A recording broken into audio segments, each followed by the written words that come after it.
Even though I'm not the most eloquent speaker and I'm not the most sophisticated communicator, I do have a sense of understanding how to communicate through wisdom and how to communicate complex things very simply. Because if you do not know how to communicate complex things simply, then it's going to fall on deaf ears, right? You can use all the fancy words that you want, but if the message is not being able to be interpreted to something, into something that would be understood from the perception of a 5 to 8 year old child, you're probably not going to be able to, you probably don't know as much about it as you think you do, let's say that. And so I've had to cultivate this skill of writing, because if you know how to write, you'll know how to speak. And I found that speaking on how I write, or speaking how I write, is going to be the best tool for leverage in relationships. Now, what exactly, now that we've got the context out of the way, what exactly do I mean when I say alpha males use communication as a tool for leverage in relationships? Specifically with women, right? Well, they keep themselves as their main focus. They keep themselves as their primary source of their mental focal point of origin, right? So what exactly does that mean? Well, it means that you're assertive in your communication, you know what you want, you're willing to go after it, and it's kind of like you harness the power of creation itself in a way. Because you create, you destroy, you build, you collect data, you know how to hunt, you know how to thrive under pressure. It's really, communication is so important nowadays, and people don't know how to communicate. And I think that's one of the reasons why we have so many simps in the world, and we have so many women that are so entitled in the world. And again, not all men are like this and not all women are like this, but this is going to be a video for men that are looking to enhance their communication skills, and really, I guess, for anybody that's looking to enhance their communication skills, but more steered toward men in this video. And so, what exactly can I give you as an example? Well, the best example that I can give you, if you go into James Bond movies, is a great, I'm not necessarily saying that we should be like James Bond or anything like that, but James Bond in No Time to Die, the most recent James Bond movie, has a good example of what it's like to use leverage in communication and how to use communication for your leverage. When he goes back to, I think it's pronounced Madeline is her name.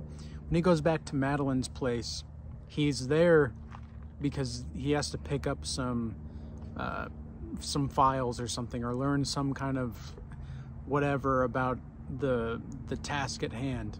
But this is also a woman that he used to be in love with, and she used to love him. And he basically says to her, look, I came here to get X, to get the files or whatever. I came here to get the files, but I'm not leaving here without telling you that I've thought about you every single day and that I love you. Something like that. Now, why and how is that using leverage? Because it's not a line, right? Because what you're actually doing as a man is holding masculine frame. And this is something that all men need to know, is that whenever a woman is testing you, you need to understand that holding your frame is going to be, and having your frame more powerful than hers, that's the game right there. It's not really about learning how to suave your way through things or how to charm your way through things. It's about frame. And can you frame certain things? Because a man with a solid frame is going to be somebody that you can probably trust to some degree, or at least somebody that knows who they are or puts themselves first, okay? And that doesn't necessarily mean that you're selfish, but it does mean that you are self-ish, okay? You think of how this is going to affect you before how it affects others. It's not to say that you can't have compassion for other people. It's not to say that you can't be kind to other people, but this is going to be something that you're going to be looking at first is, well, okay, how does this affect me? How can I take care of myself in this situation?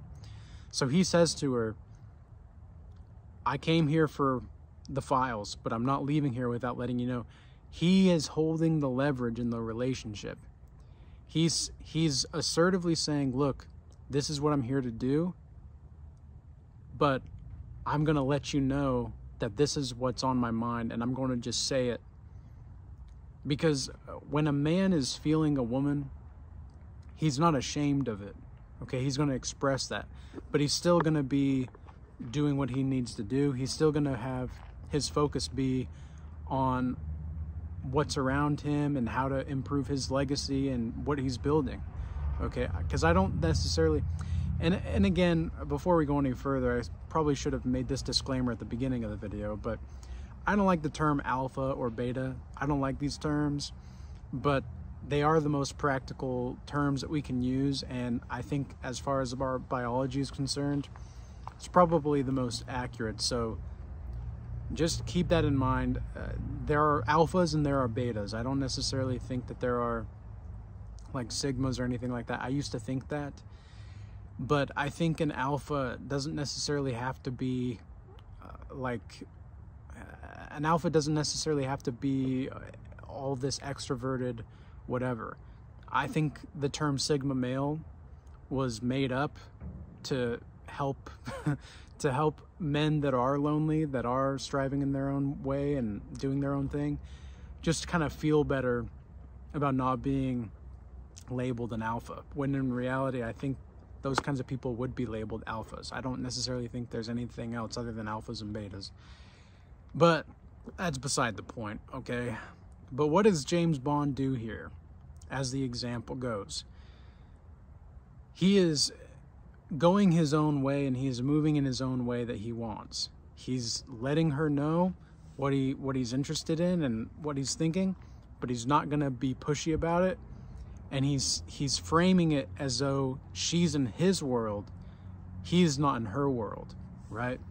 So he is basing his life off of what he's doing in his purpose, not what she's about, or not what she is interested in. And what is her response to this? She says something like, do you know the worst thing about you? Because number one, it's James Bond, okay? Who doesn't want to be seduced by James Bond or loved by James Bond as a woman, I'm sure. But the point is even though it's a fictional story, it's a fairy tale, it still symbolizes a lot of how intersexual dynamics work and why women are so attracted to a man that has a frame, okay? And how do you reframe things, right? If, let's say, a woman is trying to test you, she's trying to test your whatever, and she's trying to control what you do. This is a good example. About a couple months ago or so, there was a woman that I wanted to go on a walk in the park with her. I was like, look, I want to get to know you and I want to go on a walk in the park. And the reason that I say that is because I want to test to see what she's like. This is a kind of a litmus test for me to see what kind of person she is. And number one is, do I want to go on a walk in the park? Well, yeah, I do actually, but I'm going on a walk in the park and you're welcome to join me, kind of a thing, right? And she said, well, actually I could do yoga tomorrow, whatever. So right off the bat I knew, okay, she's not interested in being a part of my life. She wants me to be a part of her life, okay? Because there's a couple ways that you can do this, and you can say this to this woman. Let's say that you do say something like this, like, hey, I want to get to know you and I'd like to go on a walk with you tomorrow at whatever time. And she says, okay, yeah, that sounds great. Well, then she's already in submission to your mission, okay? And she's just wanting to happily be there with you. And this is what's going to happen with a woman that actually is genuinely interested in you, okay? A lot of the times women will, they'll do that when they're actually interested because they just want to be around you and spend time with you, okay? It's not necessarily the case that she needs to have any money spent on her, and any kind of money that needs to be spent on her in order to be with her, I just kick them to the curb. I'm just done with them. Like, look, if we're gonna do this right, then we're gonna get to know each other first. And I know that a lot of the alpha male channels out there on YouTube would probably say that getting to know a woman is probably the worst thing that you could do. And I agree to some extent if you're trying to actually create a relationship, because you really want to you want to be open about your intentions, right? You know, whatever your intentions are with a woman, just be straight up about it. And, you know, I tell women I'm not interested in flings of any kind. I'm interested in a family. And if that's something that you're looking to create, that's great. If not, then let's just move on. And from there, even if she says yes, like, even if she's like, okay, yeah, like, I'm interested in building a family too, it's like, okay, but are you? In my head, I'm like, okay, well, let's see if your actions will demonstrate that then. So I'll still, you know, I still have this in the back of my mind, watching what's going on and seeing, okay, is her actions matching up with her words? Because if they're not, then that's when I just, nope, we're good, we're done here. And so I'm still being open and honest about my intentions, but I'm not necessarily trying to push anything onto the woman. I'm not necessarily a nice guy, but I'm not necessarily an a-hole either. I'm not trying to be a dick or anything.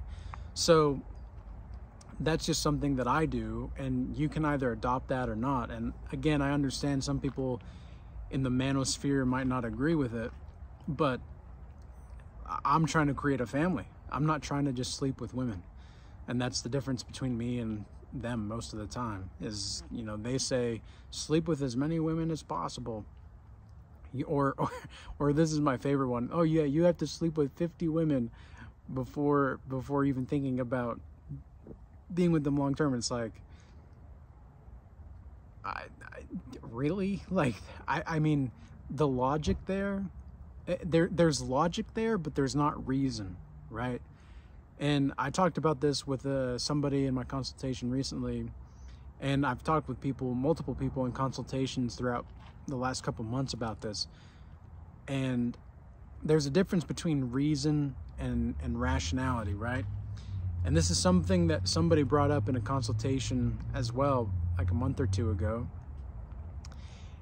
And reason is spiritual. Rationality is not spiritual. So even though these people think that they're being rational, I don't necessarily think they're being reasonable, because how is that going to help the society better function? It's just not. And some people will say, well, you know, to hell with the system that we've got, and to hell with traditional values and all that. It's like, well, I can get on board with the system part. The system sucks, okay? But as far as the values and the principles, I don't think we need to throw those away so hastily, okay? So be open and honest about your intentions. Be straightforward, and you'll get to a point to where you just naturally have the frame, because you're living your life. Like, you really are living your life that you're meant to be living. And that's great. It's fantastic. And that's exactly the kind of place that you want to be. But anyways, guys, I hope this message was useful and insightful, and the examples that I gave were beneficial to some degree. And with that being said, peace be with you. Till next time.